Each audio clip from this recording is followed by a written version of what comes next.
आज हम लोग पढ़ेंगे खिलजी वंश। इस वंश का कार्यकाल बहुत लंबा तो नहीं है, सबसे छोटा कार्यकाल इसी का है, लेकिन ये एक महत्वपूर्ण वंश है। खास करके यहाँ पे जो अलाउद्दीन खिलजी है, ये पूरे दिल्ली सल्तनत का सबसे कह सकते हैं महत्वपूर्ण शासक है, एग्जाम के लिहाज से भी और वैसे भी। तो एक एक करके हम लोग सारा देखेंगे।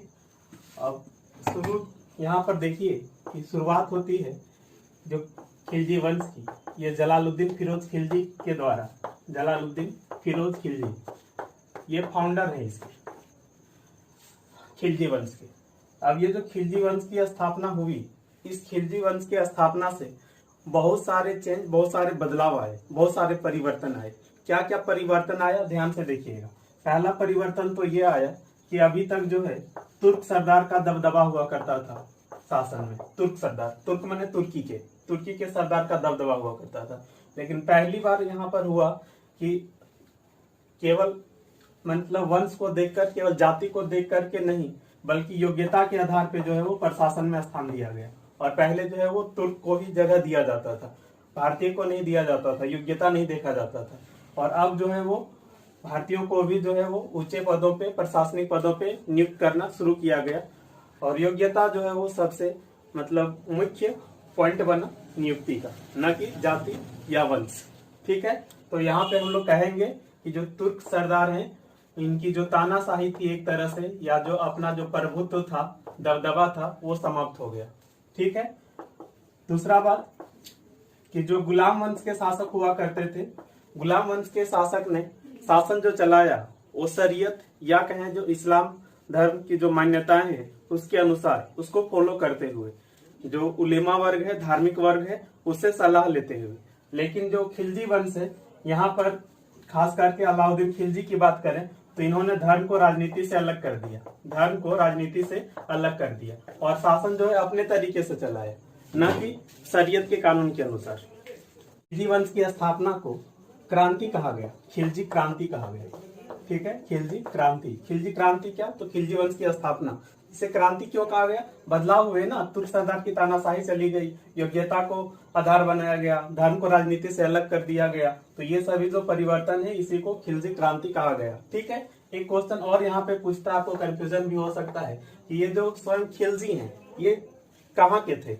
देखिए, इन लोग जो है मूल रूप के थे तुर्क के ही। तो यदि क्वेश्चन पूछा कि कहाँ के थे तो हम तुर्क ही कहेंगे, मूल रूप से तुर्क का ही था। लेकिन लंबे समय तक अफगानिस्तान में इन लोग रहे थे। तो अफगानिस्तान में रहने के कारण जो है इनकी जो संस्कृति है वो तुर्कों से थोड़ी सी भिन्न थी। इनका जो कल्चर है वो तुर्कों से थोड़ा सा अलग था, लेकिन मूल रूप से ये तुर्क ही थे। क्वेश्चन पूछता है कि खिलजी कहाँ के थे तो हम तुर्क ही कहेंगे, क्योंकि मूल रूप से ओरिजिनली तो ये तुर्क ही है। ठीक, चलिए। अब ये जो आपका जलालुद्दीन फिरोज खिलजी है, ये जब शासक बने तब इनकी उम्र जो है वो 70 वर्ष थी।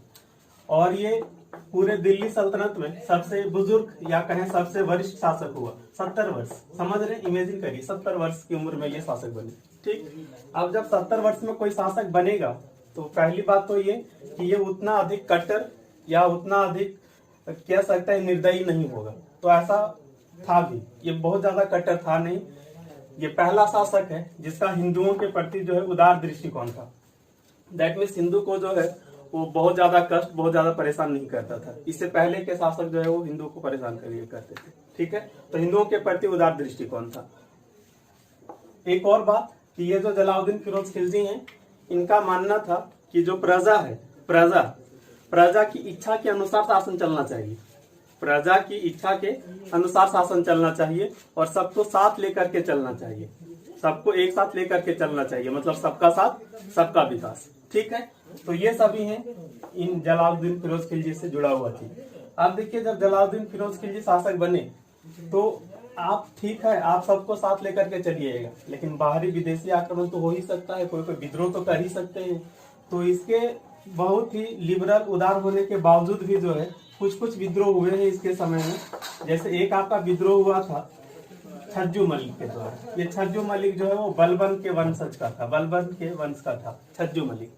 इन्होंने विद्रोह करके जो है स्वयं को सुल्तान घोषित कर लिया था। तो जलालुद्दीन फिरोज खिलजी जो है इसके विद्रोह को दबा दिया और फिर माफ कर दिया। अब सोच कर देख सकते हैं, माफ कर दिया यदि तो ये कितना लिबरल हुआ होगा, कितना उदार खुला हृदय वाला रहा हो। तो एक जो विद्रोह हुआ वो छज्जो मलिक के द्वारा, एक और विद्रोह हुआ आपका सिद्दी मलिक के द्वारा। ये सिद्दी मलिक जो है वो ईरान से आए हुए सूफी संत थे। इसने भी विद्रोह कर दिया था, ठीक है। लेकिन जलालुद्दीन फिरोज खिलजी ने इसे नहीं बख्शा, इसे नहीं माफ किया। इसे जो है वो आपका हाथियों के नीचे कुचलवा के मरवा दिया, मतलब एक तरह से कह सकते हैं मृत्यु दंड, ठीक। चलिए एक और बहुत ही जरूरी इंपॉर्टेंट चीज है यहाँ से, क्या है देखिए। जलालुद्दीन फिरोज खिलजी के समय में ही आपका 1292 ईस्वी में जो है अब्दुल्ला के नेतृत्व में मंगोल आक्रमण हुआ। अब्दुल्ला के नेतृत्व में मंगोल आक्रमण हुआ।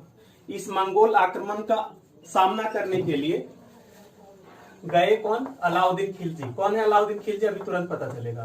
तो ये अलाउद्दीन खिलजी गए और अलाउद्दीन खिलजी ने मंगोलों को परास्त करने में, हराने में सफलता पाई, ठीक। लेकिन फाइनली जो है समझौता हो गया दोनों में, मतलब मंगोलों में और अलाउद्दीन खिलजी में। और समझौता होने के बाद क्या हुआ, तो जो आपका उलुग खां है, उलुग खां, ये चंगेज खां का पुत्र है। तो जो ये उलुग खां है, इन्होंने अपने 4000 साथियों के साथ या कहें अनुयायियों के साथ भारत में ही रहने का फैसला किया। बाकी सभी मंगोल लौट गए और इन्होंने भारत में ही रहने का फैसला किया, ठीक है। अब कुछ समय के बाद जो है जलालुद्दीन फिरोज खिलजी जो है क्या किए, तो अपनी पुत्री का विवाह कर दिया इससे। किससे? उलुग खां से। अपनी पुत्री का विवाह कर दिए उलुग खां से, मतलब रिश्तेदार बन गए, ठीक है। लेकिन इससे पहले, विवाह करने से पहले, ये जो उलुग खां है और ये जो 4000 हैं जिन्होंने भारत में बसने का फैसला किया था, इन्होंने इस्लाम धर्म कबूल कर लिया। एक्चुअल में इसी शर्त पे ही इन लोग को बसने दिया गया था कि आपको इस्लाम धर्म कबूल करना पड़ेगा। तो इन्होंने जो है इस्लाम धर्म कबूल कर लिया और इन्हें कहा गया नवीन मुसलमान। नवीन माने नया, इन्हें नवीन मुसलमान कहा गया, ठीक है। और विवाह कर दिया अपनी पुत्री का, ठीक। अब विवाह कर दिया और दिल्ली के समीप ही एक मुगलपुर नामक बस्ती बसाया रहने के लिए। जो नवीन मुसलमान है उनके निवास के लिए एक बस्ती बसाया मुगलपुर, दिल्ली के समीप। ये जगह आज भी है, मंगोलपुरी के नाम से जाना जाता है। किसके नाम से? मंगोलपुरी के नाम से, ठीक है। चलिए अब इनसे जो है और कुछ ऐसा बड़ा क्वेश्चन नहीं बनता है, ठीक है। यहाँ पे अब हम लोग आते हैं, ये जो अलाउद्दीन खिलजी लिखे थे क्या, देखिए ये अलाउद्दीन खिलजी की बात करें, अलाउद्दीन खिलजी, तो अलाउद्दीन खिलजी के जो पिता हैं, इनकी मृत्यु, इनके पिता की मृत्यु बचपन में ही हो गई थी, इनके बचपन में ही, ठीक। लालन पालन जो है इन्होंने ही किया था। किसने? जलालुद्दीन फिरोज खिलजी ने। और चाचा है ये, अंकल, ठीक है। पिता की मृत्यु हो गई, लालन पालन जरूर किए, लेकिन ये रह गए निरक्षर। दैट मीन इनकी शिक्षा दीक्षा नहीं हो पाई, निरक्षर रह गए, ठीक है। लेकिन काफी प्रतिभावान थे और मतलब युद्ध में तो काफी माहिर, मंगोलों को पराजित किए। तो आप समझ सकते हैं कि क्या इनकी योग्यता रही होगी। तो फिर अलाउद्दीन खिलजी की योग्यता से प्रभावित होकर के जलालुद्दीन फिरोज खिलजी ने जो है विवाह कर दिया अपनी पुत्री का इनसे। तो इस तरह से ये चाचा, तो ये क्या हुए? भतीजा, और पुत्री का विवाह कर दिए तो ये दामाद भी तो बन गए। तो इस तरह से ये भतीजा भी थे और दामाद भी थे, सही। चलिए अब जो अलाउद्दीन खिलजी हैं, अलाउद्दीन खिलजी, इन्हीं के बदौलत ही जो है वो जलालुद्दीन फिरोज खिलजी उतने दिन तक शासन कर पाए, मंगोल आक्रमण से बचाए और जो विद्रोह हुए उनसे बचाए, ठीक। अब ये जो अलाउद्दीन खिलजी है, इन्होंने बिना अपने चाचा या कहें ससुर को बताए देवगिरी पर आक्रमण किया। देवगिरी, ठीक है, देवगिरी साउथ इंडिया में पड़ेगा देवगिरी। यहाँ के शासक रामचंद्र देव, ठीक है। तो यहाँ पे आक्रमण करके बहुत अधिक धन लूटा अलाउद्दीन खिलजी ने, बहुत अधिक धन लूटा, ठीक है। ये बात चल रही है, अलाउद्दीन खिलजी का ही शासनकाल अभी चल रहा है, ध्यान रखिएगा, ठीक है। तो देवगिरी पे आक्रमण करके बहुत अधिक धन लूटा, सही। अब वो जो धन लूटा, और भी जगह से धन लूटा, अब उतना धन इकट्ठा करने के बाद और अपनी, उनको भी लगा कि अब हम जो है वो मतलब राजा शासक बनने के काबिल हो चुके हैं, इतना धन इकट्ठा कर चुके हैं, इतनी हमारी सेना में पकड़ है, ठीक है। तो इनकी इच्छा होती गई कि अब हम खुद शासक बने, ठीक है। तो फिर ये जो अलाउद्दीन खिलजी है, कड़ा के सूबेदार हुआ करते थे। कड़ा जो है वो आपका आजकल जो है इलाहाबाद के नजदीक पड़ेगा। तो यहाँ के ये सूबेदार हुआ करते थे, ठीक है। सूबेदार मतलब गवर्नर टाइप का समझना है, ठीक है। तो यहाँ के सूबेदार हुआ करते थे। जब इन्होंने धन लूटा था ना, बहुत सारा जमा किया था, तो जलालुद्दीन फिरोज खिलजी को बोला कि आप आइए कड़ा, ठीक है, आपसे कुछ बातें करनी है और हम आपको बहुत सारा धन भेंट करेंगे वगैरह वगैरह, झूठ बोल करके कड़ा बुला लिए। और जब जलालुद्दीन फिरोज खिलजी कड़ा आए तो उनकी हत्या कर दी इन्होंने, अलाउद्दीन खिलजी ने, ठीक है। और इस प्रकार जो है अलाउद्दीन खिलजी अगला शासक बने, ठीक है। हम लोग अलाउद्दीन खिलजी के बारे में जानेंगे, बहुत इंपॉर्टेंट है एग्जाम के लिहाज से, एकदम ध्यान से देखिए। अलाउद्दीन खिलजी, ठीक है, अलाउद्दीन खिलजी। देखिए सबसे पहले जब ये बने शासक, तो शासक बनते ही इन्होंने क्या क्या काम किया, देखिए। पहली बात ये कि जो इल्तुतमिश है और जो बलबन है, बलबन मतलब ये लोग गुलाम वंश के थे ना, इनके परिवार के सभी सदस्यों को मरवा दिया। क्यों? ताकि कोई दावेदारी ना करे दिल्ली सल्तनत पे, तो सारे सदस्यों को मरवा दिया, ठीक। चलिए, हो गया। और इन्होंने जो अपना राज्याभिषेक है वो बलबन के महल में करवाया, बलबन के महल में, ठीक है, बलबन द्वारा निर्मित लाल महल में करवाया, ठीक है। मतलब ये कुछ हद तक बलबन की विचारधारा से प्रभावित था, मरवा दिया उसके परिवार को, अलग बात है, लेकिन बलबन के नक्शे कदम पर ये चलने वाला व्यक्ति था। पूरी तरह से तो नहीं, लेकिन कई मामले में बलबन से इसकी समानता है, ठीक है। तो कहाँ पे कराया अपना राज्याभिषेक? बलबन के लाल महल में। क्वेश्चन सारा पूछता है, एक एक चीज एकदम ध्यान से देखना है, ठीक है। चलिए, उसके बाद जो है इन्होंने क्या किया कि हमारे शासन में विद्रोह ना हो, क्योंकि आप जानते होंगे चाचा को हत्या करके मार के कोई शासक बना है, तो इसके विद्रोह करने वाले तो रहे ही होंगे। तो किसी और नए विद्रोह से बचने के लिए इन्होंने क्या किया, तो बहुत सारा चीज किया, ठीक है। एक तो इन्होंने ये किया कि जो शराब है उसके पीने पे पाबंदी लगा दी, मतलब खुले में नहीं पी सकते और पहले नहीं पी सकते, एक जगह बैठ करके गुटबाजी नहीं कर सकते, ठीक है। क्योंकि आप जानते होंगे कि एक जगह बैठेंगे तो कुछ बातें होंगी, गुटबाजी बढ़ेगा, तो हो सकता है उसके खिलाफ विद्रोह कर दे, शासक के खिलाफ। तो इन सभी चीजों पे जो है वो प्रतिबंध लगा दिया, ठीक है। चलिए, अब और क्या इनसे, तो देखिए इस अलाउद्दीन खिलजी की दो, हाँ हम ये शुरू वाला चीज बता रहे, फिर तो एक एक करके पॉइंट वाइज बताएंगे। इनकी दो बड़ी महत्वाकांक्षा थी। एक महत्वाकांक्षा थी कि हम नया धर्म चलाएंगे, नवीन धर्म चलाने की इच्छा थी इन्हें। लेकिन जो इनके मतलब नजदीकी लोग थे, उन्होंने कहा कि नया धर्म चलाना किसी शासक का नहीं बल्कि पैगंबर का काम होता है, तो ये इच्छा आप छोड़ दीजिए। तो ये इच्छा इन्होंने त्याग दिया। दूसरी इनकी इच्छा थी कि हम जो है वो विश्व विजेता बने, ठीक है, विश्व विजेता बने सिकंदर की तरह, विश्व विजेता बने सिकंदर की तरह, ठीक है। और स्वयं को जो है वो द्वितीय सिकंदर या सिकंदर ये सानी कहा करता था, द्वितीय सिकंदर या सिकंदर ये सानी कहा करता था, ठीक है।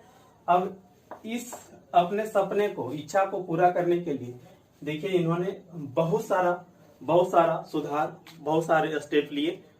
हम लोग अब एक एक करके देखेंगे कि क्या क्या स्टेप लिया। चलिए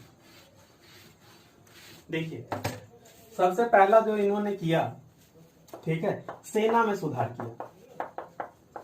भाई विश्व विजेता बनना है तो आपको सेना में सुधार करना होगा, ठीक है। हालांकि ये विश्व विजेता बने नहीं, ठीक है। इनको कहा गया कि आप पहले भारतीय क्षेत्र को जीतिए फिर आप विश्व को जीतिएगा, ठीक है। तो उसके लिए सेना में सुधार किया गया। क्या सुधार किया गया? देखिए दो महत्वपूर्ण सुधार है।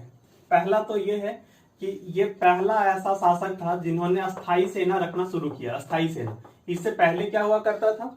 इससे पहले हुआ करता था कि जब सेना की आवश्यकता होती थी तो अपॉइंट कर लिया जाता था, और जब लड़ाई खत्म तो सेना को भी जो है मुक्त कर दिया जाता था, ठीक है। जरूरत तक ही सेना को रखा जाता था। लेकिन इसने क्या किया? तो अस्थायी सेना रखना शुरू किया, ठीक है। और इससे पहले जो है सेना को वेतन के बदले भूमि दी जाती थी। इन्होंने जो है वो नगद वेतन देना शुरू किया, नगद वेतन। ये दो बहुत बड़े सुधार हैं। आप देखते होंगे आज भी हर देश अस्थायी सेना ही रखता है, और नगद वेतन तो भाई सबको मिलता है। अभी का बात करें यदि तो ये दो बड़े सुधार हैं सेना में, ठीक है।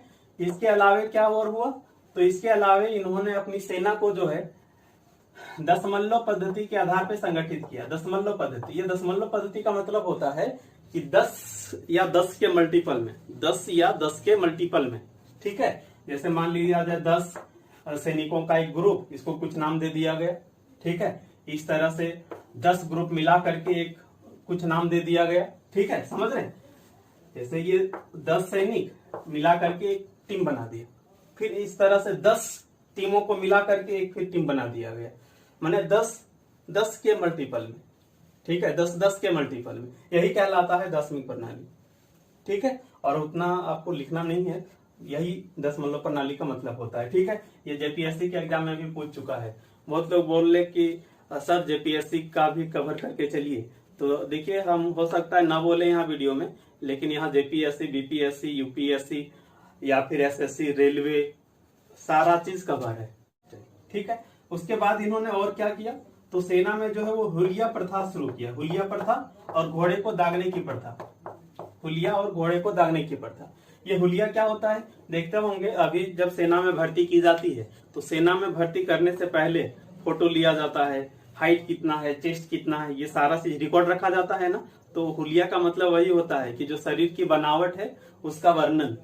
तो इन्होंने ही शुरू किया पहली बार कि सैनिकों का हुलिया लिख करके रखना। हुलिया माने हुलिया में चेहरा होता है, पूरा शरीर का बनावट, ठीक है। घोड़े को दागने की प्रथा, तो घोड़े को दागा जाता था, और ये हुलिया या घोड़े को दागने की जो प्रथा है ये पहचान के लिए जरूरी था। यदि आप ये चीज नहीं करते हैं तो सैनिकों को पहचान करना मुश्किल हो जाता, ठीक है। तो पहचान में सहूलियत हो, इसीलिए इसका एक फायदा ये भी था कि जब लड़ाई में भेजना हो तो पहले से इसको हुलिया पता है सभी को, तो यदि लड़ाई में भेजना हो तो पहले जो है जो एकदम हट्टे कट्टे जो सैनिक है उनको चुन चुन करके भेजा जाएगा। जो अच्छे क्वालिटी के घोड़े हैं, जो उन्नत किस्म के जो घोड़े हैं उसको पहले युद्ध में भेजा जाएगा। तो इन सब का अपना कुछ फायदा था, ठीक है। तो सेना से जुड़ा हुआ इतना सुधार हो गया कि नहीं। चलिए आप देखिए कि यदि आप अस्थायी सेना रखिएगा, वेतन दीजिएगा, खाना तो देना ही पड़ेगा ना। अब इतनी बड़ी सेना, अच्छा आप सोच रहे होंगे कितनी बड़ी सेना, इतनी बड़ी सेना कि 4,75,000 कहा जाता है सैनिक था। आप इमेजिन करिए, अभी यदि किसी देश के पास 10 लाख 12 लाख सैनिक हो जाता है तो कहा जाता है अच्छी खासी सेना है। तो 4,75,000 उस समय सैनिक थे, तो काफी मतलब संख्या कम नहीं है ये, ठीक है। चलिए अब इतनी बड़ी सेना को खिलाने के लिए जरूरी था कि जो आपको राशन मिले वो उचित दाम पर मिलता रहे। राशन जो है वो उचित दाम पर मिलता रहे और बाकी जो जरूरत की वस्तुएं हैं वो उचित दाम पर मिलता रहे। अब इसी के लिए इन्होंने जो है वो बाजार जो है, बाजार में मूल्य नियंत्रण प्रणाली को लागू किया, ठीक है। अब इसके लिए इन्होंने क्या क्या किया, देखिए पहला बात तो ये इन्होंने किया कि सभी वस्तुओं के मूल्य निर्धारित कर दिए। सभी वस्तुओं के मूल्य निर्धारित कर दिए कि आप इससे अधिक में नहीं बेच सकते, कम में बेचेंगे ओके, इससे अधिक में नहीं बेच सकते, ठीक है। अब कुछ लोग ये चीज कर सकते हैं ना कि ठीक है इससे अधिक मूल्य पर नहीं बेचेंगे लेकिन डंडी मार लेंगे, कम तोल लेंगे। तो इसके लिए इन्होंने किया कि आप कम भी नहीं तोल सकते। यदि कोई दुकानदार कम तोलते हुए पाया जाता है तो इसने आदेश दिया था कि उनके शरीर से उतना ही मांस काट लिया जाए जितना ये कम तोलेगा, और यदि उसके शरीर से मांस कम पड़े तो फिर उसके रिश्तेदार वाला काटना है, ठीक है। तो इतना कठोर कानून सोचिए, तो एक तो है कि दाम नहीं बढ़ेगा इससे और लोग कम भी नहीं तोलेंगे। अब ये चीज पता करने के लिए क्या कि मार्केट में कोई महंगे दामों पर तो नहीं बेच रहा है या डंडी तो नहीं मार रहा है, इसके लिए इन्होंने जो है वो गुप्तचर नियुक्त किए। क्या, गुप्तचर, ठीक है, गुप्तचर नियुक्त किए। इनका काम था बाजार में घूम घूम करके पता करना कि कहीं कोई कम तो नहीं तोल रहा है, ज्यादा मूल्य पर तो नहीं बेच रहा है, ठीक है। तो ये आपका गुप्तचर नियुक्त किया, ठीक है। चलिए अब और क्या किया था, और ये किया था कि जो बाजार है, बाजार सारा चीज जो है वो एक ही जगह पर नहीं बिकता था, ठीक है। मोटे तौर पे 3 तरह के बाजार हुआ करते थे। एक ऐसा जहाँ पे डे टू डे लाइफ से जुड़ा हुआ चीज, जरूरत की वस्तुएं मिलती थी, ठीक है, तेल, साबुन, नमक, ये सब। और एक ऐसा जहाँ पे अनाज मिलता था, अनाज, जैसे कि अनाज समझते हैं जिससे पेट भरता है, चावल, गेहूं, दाल, वो सब, ठीक है। तो एक डेली नीड वाली मार्केट, और एक आपका जहाँ पे अनाज बिकेगा, और एक आपका जहाँ पे दासों की बिक्री होती थी, दास, ठीक है। अभी तो दास जो है, दास प्रथा पे बैन लगा हुआ है, लेकिन इस समय जो है वो दासों को भी बेचा जाता था। जिस तरह से अभी जो है वो वस्तु बेचा जाता है ना, उसी तरह से दासों की भी बिक्री होती थी। तो एक हो गया दासों का बाजार, ठीक है। अब देखिए इसके अलावा इन्होंने क्या किया कि इस पूरे बाजार की देखरेख करने के लिए ये एक डिपार्टमेंट, दीवान या रियासत की स्थापना की, और इसी का काम था पूरे बाजार सिस्टम को हैंडल करना, ठीक है। चलिए, और भी कुछ है, नोट से जरूर देखिए आप। अब देखेंगे यहाँ पर हमारा कि जो राजस्व है, रेवेन्यू, उसमें इन्होंने क्या सुधार किया, या राजस्व से जुड़ा हुआ चीज देखेंगे। देखिए इन्होंने क्या किया, तो जो आपका भू राजस्व है, भू राजस्व समझते हैं, जो जमीन पे राजस्व लिया जाता है, अभी भी सरकार राजस्व लेती है, जमीन पे रसीद कटाने के लिए जाते हैं, वो एक तरह से वही है, ठीक है। तो इन्होंने जो है भू राजस्व का निर्धारण करने के लिए क्या किया, तो पहले जो है वो जमीन की जो है मापी की गई, जमीन की मापी की गई कि कितना जमीन है, ठीक है, और उतना जमीन यदि है तो उतने जमीन में उत्पादन कितना होगा, ठीक है। और उसी को ध्यान में रख करके जो है वो कर का निर्धारण किया गया, ताकि कर कम ना मिले। नहीं तो हो सकता है कि कुछ किसान बोल रहे हैं कि हमारा इतना ही उत्पादन है, कम ही जमीन है, तो कर की चोरी हो सकती है। इन्होंने जमीन की जो है वो मापी करवाई पहले, और फिर उत्पादन देखा, और उसी आधार पे जो है वो कर निर्धारित किया, ठीक है। और कुछ क्षेत्र जो है, कुछ क्षेत्र वहां पे जो कर का प्रतिशत है वो 50% कर दिया था, ठीक है। दैट मीन्स यदि आप मान लिया जाए 100 रुपया का उत्पादन कर रहे हैं, तो आपको 50 रुपया जो है टैक्स के रूप में दे देना पड़ेगा। तो देख सकते हैं कि 50% ये बहुत ज्यादा है, ठीक है। ये जेपीएससी के एग्जाम में और यूपीपीसीएस के एग्जाम में पूछ चुका है, ठीक है। तो ये आपका 50% कर दिया, ठीक है। चलिए, दूसरा बात क्या है कि ये जो भू राजस्व है उसको कलेक्ट करने के लिए, ठीक है, एक अधिकारी की नियुक्ति, उसका नाम रखा मुस्त खराज, मुस्त खराज, क्या नाम है अधिकारी का। और एक डिपार्टमेंट बनाया, उस डिपार्टमेंट का नाम रखा दीवान या मुस्त खराज, दीवान या मुस्त खराज, समझ रहे हैं। ये पूरे डिपार्टमेंट का नाम है, और उसके हेड जो है वो कहलाए मुस्त खराज। तो ये भू राजस्व। चलिए, और भी बात करेंगे यदि, तो और कई दूसरे तरह के टैक्स लगाए इन्होंने, ठीक है। क्योंकि इतना बड़ा सेना रखना है, ठीक है, इतना बड़ा यदि सेना रखना है, और यदि आप दूसरे दूसरे क्षेत्रों को जीतना चाहते हैं, तो उन क्षेत्रों में अपनी जब सेना भेजेंगे तो खर्च तो होगा ही होगा। तो मतलब इनका पर्पस था कि हम किसी भी तरह से अपना जो है वो सोर्स बढ़ाएं, ठीक है। तो इन्होंने कुछ नए नए भी टैक्स लगाए, जैसे इन्होंने टैक्स लगाया घरी कर। घरी नाम से पता चल जा रहा है कि यदि आपके पास घर है तो आपको टैक्स देना होगा, घरी कर। अभी भी नगर निगम वाला टैक्स लेता है, ठीक है, होल्डिंग टैक्स करके लेता है। तो बस उसी तर्ज पे समझ सकते हैं घरी कर, ठीक है। उसके बाद इन्होंने कर लगाया चरी कर, ठीक है, चरी कर। तो ये चरी कर क्या है, यदि आपके पास जो है वो दुधारू पशु हैं, और यदि उसको चराने के लिए ले जाते हैं चारागाह, तो आप दुधारू पशु चरा रहे हैं, तो उसके लिए आपको क्या देना पड़ेगा, चरी कर। और घर है आपके पास तो क्या देना पड़ेगा, घरी कर। जमीन पर वो सब तो कर जो था वो तो था ही था, ठीक है। तो ये कुछ नए कर हैं जो इनके समय में लागू किया गया, ठीक है। चलिए, इसके अलावे यदि कोई सैनिक दूसरे क्षेत्र में जाते हैं और वहां से कुछ धन यदि लूट करके लाते हैं, कुछ धन यदि लूट करके लाते हैं, तो इन्होंने कहा कि जो राज्य का हिस्सा है, जितना भी आप धन लूटिएगा, उस लूट में 4/5 जो है वो हम ले लेंगे। 4/5 यदि परसेंटेज में देखेंगे तो 80% होगा, 100 से गुना करने से परसेंट में आ जाता है। तो इतना कौन ले लेगा, राज्य माने अलाउद्दीन खिलजी, और 1/5 जो बचा वो सैनिक को मिलेगा, ठीक है। तो देख सकते हैं मतलब कितना अधिक था। और अलाउद्दीन खिलजी से पहले भी ये चीज था। अच्छा, लूट के माल को खुम्स कहते हैं, हाँ, ठीक है। और इससे पहले क्या था, इससे पहले उल्टा था कि राज्य को मिलेगा 1/5 और जो सैनिक है वो रखेंगे 4/5, 4/5 सैनिक को मिलेगा और 1/5 राज्य को मिलेगा। लेकिन अलाउद्दीन खिलजी बोले कि नहीं, ये नहीं चलेगा। अलाउद्दीन खिलजी से पहले ऐसा था, अलाउद्दीन खिलजी बोले कि ऐसा देना होगा, हम ले लेंगे 80%। ठीक है, तो सोच लीजिए। ठीक, अब नेक्स्ट यहाँ पर हम लोग क्या देख रहे हैं इनके बारे में। तो देखिए नेक्स्ट इनका जो है क्या कि इनका है आपका किंगशिप थ्योरी। किंगशिप थ्योरी माने राजत्व सिद्धांत। हम लोग पढ़े थे कि जो बलबन है उन्होंने भी अपना राजत्व सिद्धांत प्रतिपादित किया था, लेकिन उनका राजत्व सिद्धांत किंगशिप थ्योरी थोड़ा सा अलग था, इनका थोड़ा सा अलग है। बलबन ने कहा था कि जो राजा होता है वो ईश्वर का प्रतिनिधि होता है। ठीक है, ईश्वर का जो है वो प्रतिनिधि होता है।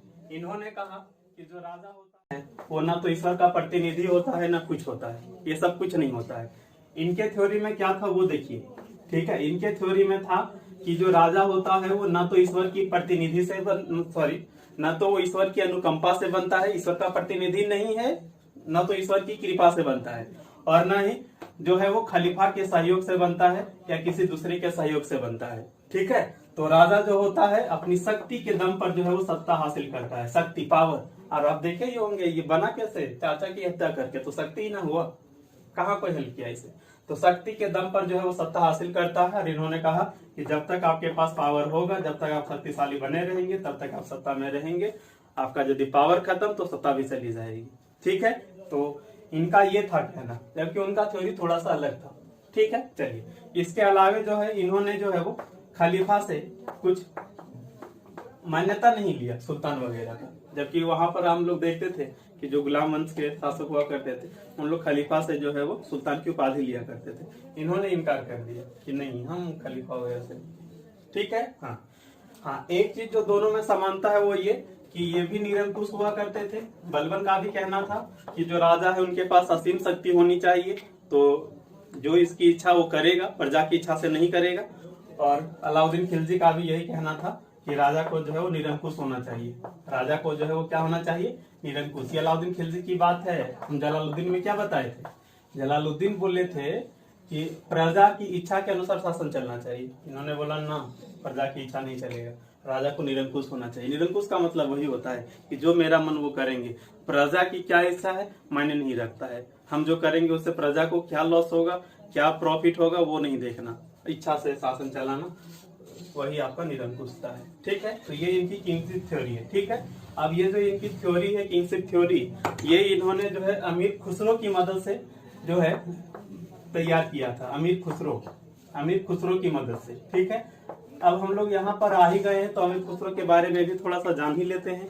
ठीक है, चलिए यदि इस अमीर खुसरो की बात करें, ठीक है, तो ये जो आपका अमीर खुसरो है ये बलबन के समय से लेकर के आगे जो है वो फिरोज शाह तुगलक के शासनकाल तक टोटल 8 सुल्तानों के जो है वो शासनकाल को इन्होंने देखा था। टोटल 8। ठीक है, टोटल 8। लेकिन यहाँ पे ध्यान रखना है कि जो अलाउद्दीन खिलजी हैं इनके ये दरबारी कवि और इतिहासकार हुआ करते थे। अलाउद्दीन खिलजी के दरबारी कवि और इतिहासकार हुआ करते थे, रहे वो बलबन के समय में भी। ठीक है, और तुगलक वंश में भी थे, लेकिन दरबारी कवि थे किनके, अलाउद्दीन खिलजी के। ठीक है, तो यहाँ पे ध्यान रखिए, क्वेश्चन यदि पूछा कि कौन सा ऐसा, ठीक है, इतिहासकार कवि लेखक है जो 8 सुल्तान, यहाँ से यहाँ तक टोटल 8 सुल्तान होता है, तो 8 सुल्तानों का शासनकाल देखा तो अमीर खुसरो। लेकिन पूछाएगा कि किसका दरबारी था तो कहेंगे अलाउद्दीन खिलजी। ठीक है, चलिए अब इस अमीर खुसरो की बात करें तो इनका जो जन्म है, ठीक है, वो उत्तर प्रदेश में हुआ था, एटा। ठीक है, एटा नामक जगह। ठीक है, एटा। और उत्तर प्रदेश विशेष वाले तो एकदम पूरा पढ़ लीजिएगा इनके बारे में। ठीक है, इन्हें जो है वो भारत में जो वो गायन की शैली है ना, जिसको क्या कहते हैं, कव्वाली, उसे शुरू करने का श्रेय जाता है। कव्वाली तो सब लोग सुने होंगे। ठीक है, इसके अलावे इन्हें सितार और तबले का आविष्कारक माना जाता है। सितार का और तबला का, सितार और तबला, सितार, तबला, तबला तो सब लोग देखे हैं और सितार भी जानते होंगे। ठीक है, और यदि सितार नहीं जानते हैं तो पंडित रविशंकर तो सुने ही होंगे ना, तो प्रसिद्ध सितार वादक पंडित रविशंकर।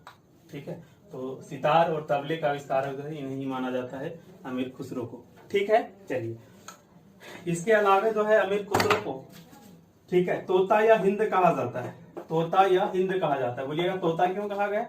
क्योंकि ये गाते भी थे, कव्वाली का शुरुआत किए तो उसमें तो गाते ही थे, तो इनकी जो गला है, इनकी जो, ठीक है, जो उनका गाने का जो स्वर है वो अच्छा था, तो इन्हें कहा गया तोता या हिंद।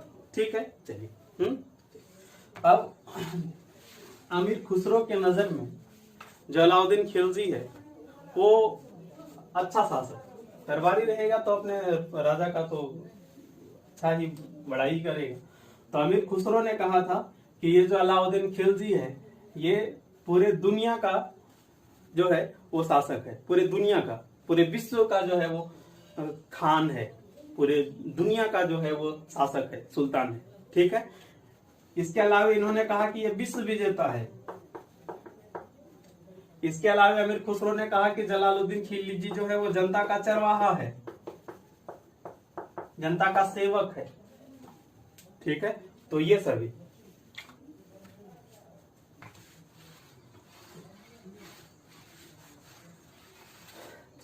अब हम लोग नेक्स्ट यहां पर क्या देखेंगे कि जो अलाउद्दीन खिलजी है, अलाउद्दीन खिलजी इनका आक्रमण कहां कहां पे किया।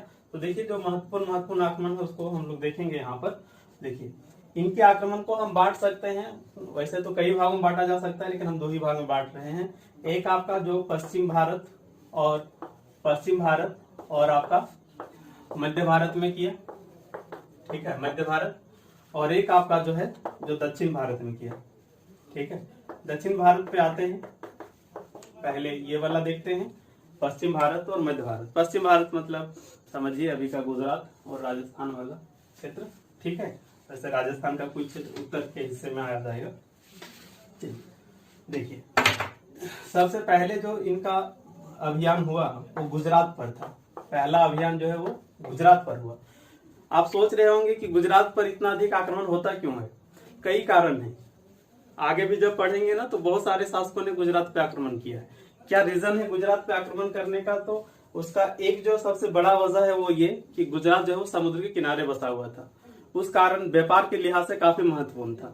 इसके अलावा जो है यहीं से, गुजरात से ही लोग उस समय जाते थे हज करने के लिए मक्का मदीना। ठीक है, तो व्यापार के दृष्टिकोण से और धर्म के लिहाज से, दोनों ही लिहाज से ये बहुत ही मायने रखने वाला था, तो इसीलिए यहाँ पे जो है बार बार यहाँ पे आक्रमण करते थे। ठीक है, चलिए अब जब गुजरात पे आक्रमण किए तो गुजरात पे आक्रमण करने के दौरान यहाँ का जो शासक हुआ करता था कर्णदेव, क्या नाम शासक का नाम? कर्णदेव।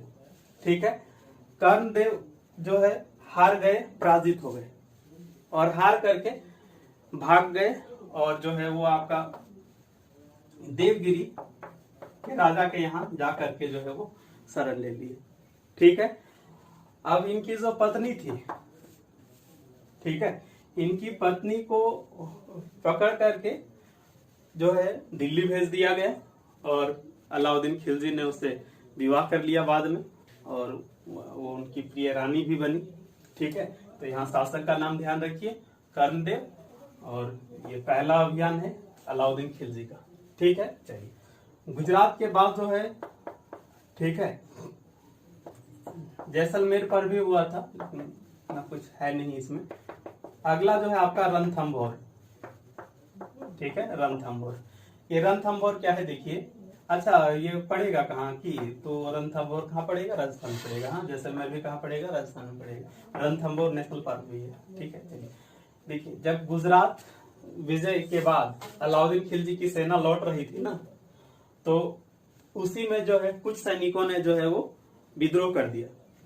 और विद्रोह करने वाले वो कौन थे सैनिक? तो वही जो नवीन मुसलमान थे, जलालुद्दीन फिरोज खिलजी के समय में नवीन मुसलमान हम लोग पढ़े, तो वही नवीन मुसलमान जो मंगोल थे मूल रूप से, उन्होंने विद्रोह कर दिया। ठीक है, और कुछ जो है वो रणथंभौर के जो शासक थे हमीर देव, उसके वहां पे जाके मिल गए उनसे।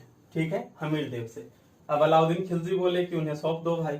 हमीर देव को बोले कि हमारी जो सेना विद्रोह करके आपके वहां चली गई, उसको सौंप दीजिए। तो हमीर देव बोले नहीं करेंगे। ठीक है, तो फिर यहाँ पे जो है रणथंभौर पे आक्रमण करके यहाँ जो किला है उसको जीत लिए। ठीक है, फिर जो हमीर देव थे ये युद्ध भूमि में ही मारे गए। ठीक, उसके बाद जो है आपका सबसे चर्चित जो आक्रमण है वो आपका, ठीक है, क्या, तो मेवाड़। ठीक है, मेवाड़ की राजधानी उस समय हुआ करती थी चित्तौड़। ठीक है, चित्तौड़। आज जो चित्तौड़ के राजा थे वो राणा रतन सिंह। ठीक है, राणा रतन सिंह। ठीक है, एक आपका ग्रंथ है पद्मावत। क्या है नाम? पद्मावत। ये मलिक मोहम्मद जायसी द्वारा रचित है। मलिक मोहम्मद जायसी द्वारा रचित है पद्मावत। इसकी रचना 1540 ईस्वी में हुई थी। इसके अनुसार, ठीक है, वैसे मतलब रचना बहुत बाद में हुआ है। अभी जो है खिलजी वंश जो है आपका 1290 से 1320 ही था। तो खिलजी वंश समाप्त हो जाने के बाद, खिलजी वंश क्या कहें, पूरा दिल्ली सल्तनत समाप्त हो जाने के बाद ये रचना हुई है। तो एक बार ये ईयर पूछा है तो इसलिए हम ये यहाँ पर लिखे हैं, ध्यान रखिएगा। तो मलिक मोहम्मद जायसी द्वारा रचित पद्मावत के अनुसार जो अलाउद्दीन खिलजी है उनका जो मेवाड़ पे जो आक्रमण हुआ, मेवाड़ पे जो इन्होंने अटैक किया, उसका मुख्य वजह था राणा रतन सिंह की पत्नी पद्मिनी को प्राप्त करना। ठीक है, राणा रतन सिंह की पत्नी का नाम है क्या? पद्मिनी। इन्हीं को प्राप्त करने के पर्पज से ही जो है अटैक किया था। ठीक है, पद्मिनी जो है वो काफी मतलब क्या कहेंगे, सुंदर महिला थी। किसी को प्राप्त करने के लिए इसने आक्रमण किया था। ठीक है, अब देखिए यहाँ पे थोड़ा सा आप लोग ये चीज देखे भी होंगे, वो जो मूवी आया है पद्मावती वो इसी पे ही है। तो आप लोग शायद देखे होंगे, नहीं देखे होंगे तो अच्छा किए, देखे होंगे तो समझ लीजिए यहीं से जुड़ा हुआ है। ठीक है, देखिए क्या हुआ ना कि पहले अलाउद्दीन खिलजी जाके पहले किला को चारों तरफ से घेर लिए। ठीक है, कुछ दिन घेरे रखे, उसके बाद अलाउद्दीन खिलजी बोले कि समझौता कर लीजिए। ठीक है, तो फिर वो महल में घुस गए अलाउद्दीन खिलजी। ठीक है, अपने कुछ सेना के साथ। फिर वहां पे जो है वो धोखे से जो है इन्हें पकड़ लिया गया, राणा रतन सिंह को। ठीक है, और उसके बाद का कहानी पूरा है, उसमें विवाद भी है कि ये सही है या नहीं है, वो अलग बात है, लेकिन इन्हें पकड़ लिया गया। ठीक है, और कहा जाता है इसके बाद लड़ाई भी हुआ, लेकिन सभी इतिहासकार नहीं मानते हैं कि लड़ाई हुआ। ठीक है, जो भी हो, राणा रतन सिंह को पकड़ लिया गया। ठीक है, अब जो रानी पद्मिनी थी, इन्होंने क्या किया, तो अलाउद्दीन खिलजी से बचने के लिए, अपने आप को बचाने के लिए बाकी स्त्रियों के साथ जौहर कर लिया। ये जौहर क्या है, तो सिंपल कहें तो आत्मदाह। ठीक है, आत्मदाह। ठीक है, शायद उस मूवी में दिखाया हो। ठीक है, एक पूरा गड्ढा टाइप का होता था, उसमें पूरा आग जला दिया जाता था, और जब पूरा जलने लगता था पूरा लग, तो सारी स्त्रियां जो उसमें कूद के जान दे देती थी।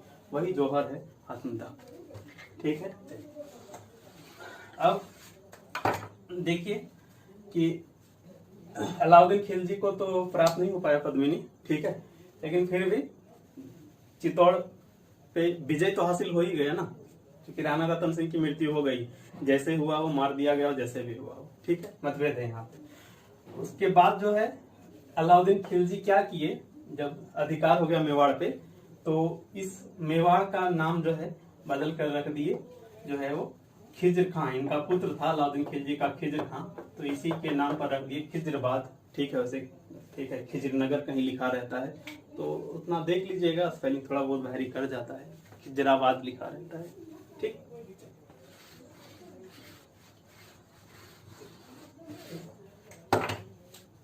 उसके बाद जो है, ठीक है, मालवा पे अटैक किया गया। एक्चुअल में अभी ज्योग्राफी पढ़े तो आपको मिलेगा मालवा का पठार।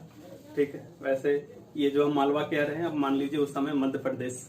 ठीक है, उस समय ये मध्य प्रदेश का हिस्सा, अभी का मध्य प्रदेश। ठीक है, तो मध्य प्रदेश को मैप में देखें तो मध्य भारत का हिस्सा है, तो यहाँ पर भी अटैक किया गया। ठीक है, और कुछ छोटे छोटे राज्य थे उस पर भी अटैक किया गया। ठीक, तो बहुत इंपॉर्टेंट है नहीं वैसा कुछ, देख लीजिएगा नोट से। अब देखिए दक्षिण भारत अभियान, ये काफी महत्वपूर्ण है, दक्षिण भारत अभियान।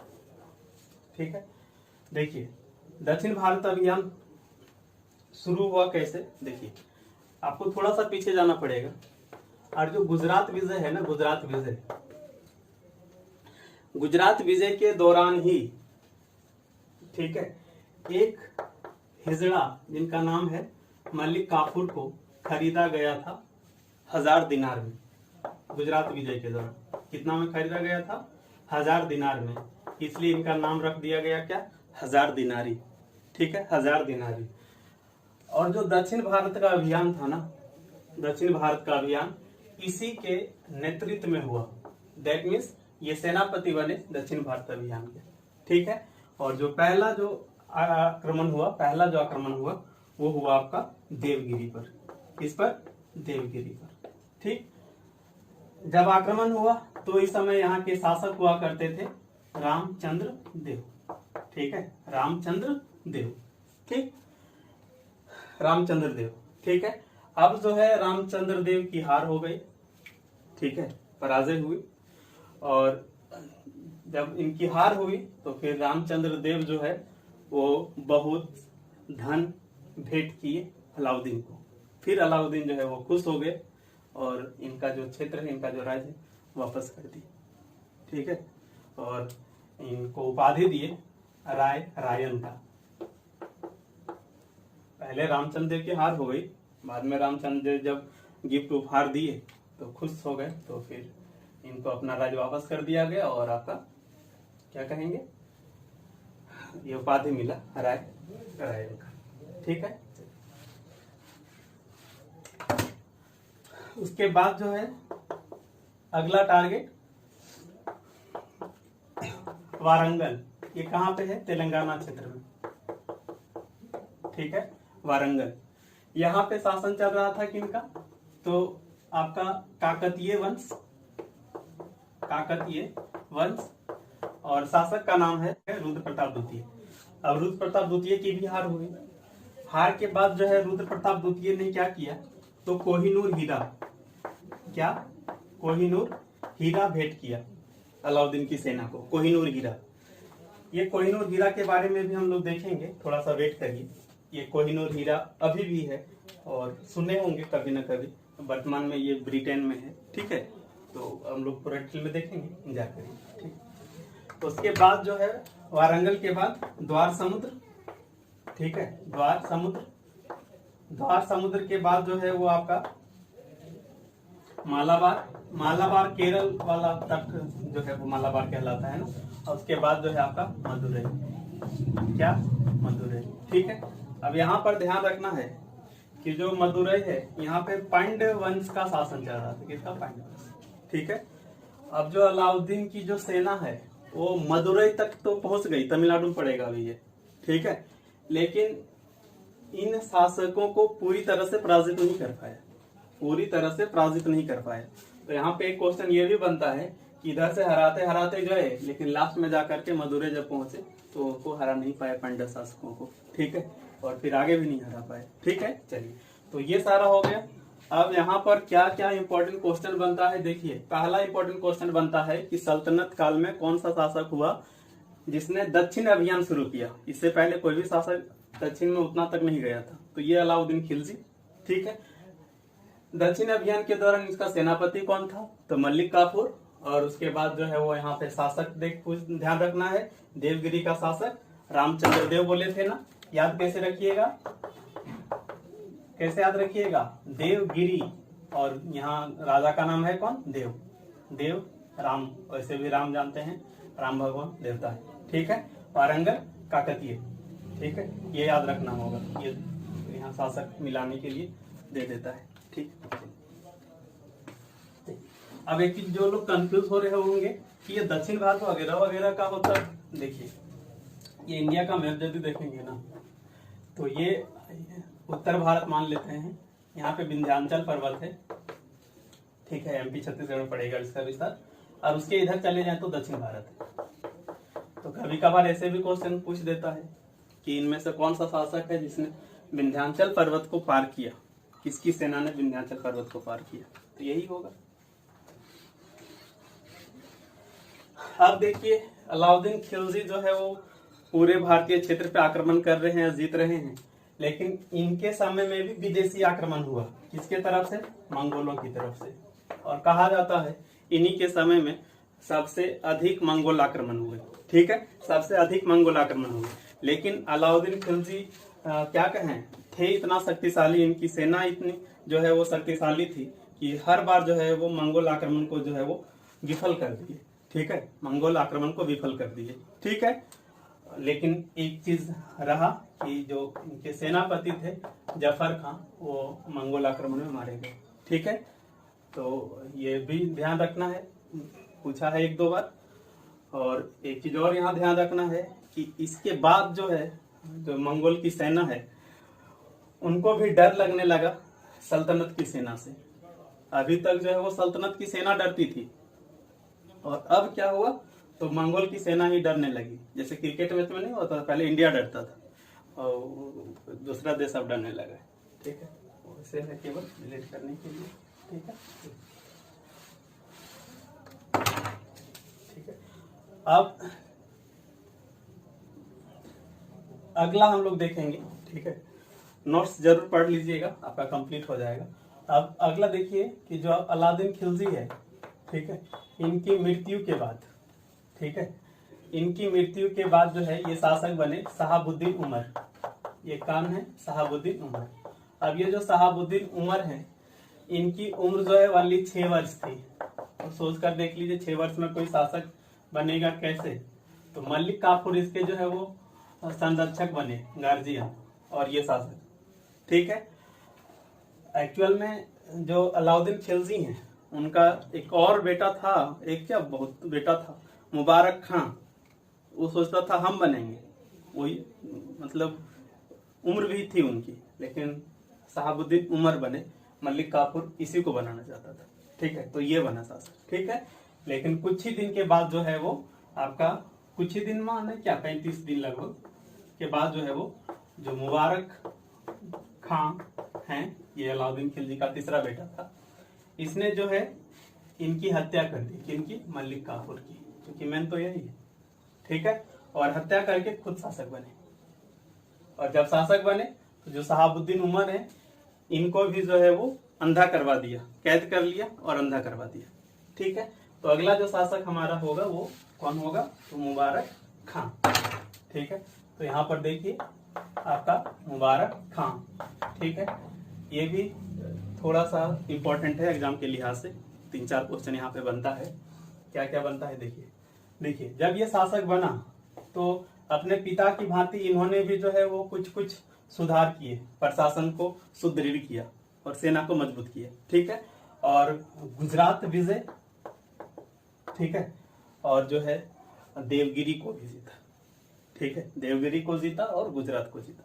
ठीक है, और ये पहला ऐसा शासक था दिल्ली सल्तनत का जिसने दक्षिण भारतीय क्षेत्रों को दिल्ली सल्तनत में मिलाने का कोशिश किया। अलाउद्दीन खिलजी के समय में क्या था कि दक्षिण भारत में जाकर के आक्रमण किए और धन लूटे और वापस आ गए। उन क्षेत्रों में अपना साम्राज्य नहीं स्थापित किया, केवल धन लूट करके वापस आ गए।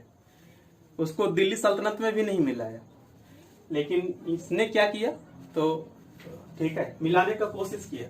ठीक है, और पूरा हद तक तो सफल नहीं हो पाया। हम लोग आगे पढ़ेंगे। ठीक है, मोहम्मद बिन तुगलक, तो उसके समय में फिर से ही आएगा, तो इसको हम फिर से यहाँ पे आपको याद करा देंगे। अभी ध्यान रखिए, इन्होंने भी कोशिश किया। अब ऑप्शन कैसा रहेगा उसी तरह से हमको जवाब देना है। वेट करिए, वहां पर जब आएगा तो हम क्वेश्चन के साथ इसको डिस्कस कर देंगे। ठीक है, बस खाली अब ध्यान रखिए, कोशिश इसने भी किया था, पूरी तरह सफल नहीं हो पाए। चलिए, अब ये हो गए। अब इस सफलता से उत्साहित होकर के जो मुबारक खां हैं, इन्होंने स्वयं को जो है खलीफा घोषित किया। स्वयं को क्या है? खलीफा घोषित किया। ठीक है, खलीफा। देखिए, अलाउद्दीन खिलजी बोले थे कि हम खलीफा से जो है वो मान्यता नहीं हासिल करेंगे। खलीफा क्या? तो जो पैगंबर हजरत साहब है उनके उत्तराधिकारी को खलीफा कहते हैं, जो इस्लाम जगत में सर्वोच्च नेता हुआ करते हैं। ठीक है, तो ये बोला हम खलीफा से क्यों लेंगे उपाधि, हम खुद खलीफा हैं। तो ये स्वयं को खलीफा घोषित करने वाला दिल्ली सल्तनत का एकमात्र सुल्तान है। ठीक है, तो एकमात्र है, मैंने इस और कोई है ही नहीं, तो पहला तो होगा ही। ठीक, तो एकमात्र सुल्तान है। ठीक है, चलिए, अब इन सब का जो नशा है इन पर इतना अधिक छाया कि ये बहुत अधिक भोग विलासी बन गए। ठीक है, राजकाज में उतना ज्यादा जो है कह सकते हैं इंटरेस्ट लेना बंद कर दिए। ठीक है, भोग विलासी बन गए। ठीक है, भोग विलासी बन गए। कहा जाता है कि इसके बाद जो है ये नग्न स्त्री और पुरुष के साथ रहने की इन्हें आदत लग गई, इन्हीं का संगत पसंद था। ठीक है, इतिहासकार बर्नी के अनुसार, बर्नी एक इतिहासकार है, उनके अनुसार कहा जाता है कि जो ये मुबारक खां हैं ये बहुत बार नंगे होकर के दरबार में दौड़ा भी करते थे। ठीक है, और यही सब क्वेश्चन जो है यहाँ से बहुत इंपॉर्टेंट बनता है। पहला, स्वयं को खलीफा घोषित करने वाला, नग्न स्त्री पुरुष का जो है वो संगत पसंद था और दरबार में दौड़ा करता था। ठीक है, चलिए अब इसी के वजीर हुआ करते थे, माने प्रधानमंत्री हुआ करते थे खुसरो मलिक। क्या हुआ करते थे? खुसरो मलिक, ये वजीर है प्रधानमंत्री। इस खुसरो मलिक को इन्होंने जो है वो खुसरो खां की उपाधि दिया था, खुसरो खां की उपाधि दिया था, खुसरो खां की उपाधि दिया था। ठीक है, अब यही खुसरो मलिक मौका पा करके किए क्या, तो इनकी हत्या कर दी।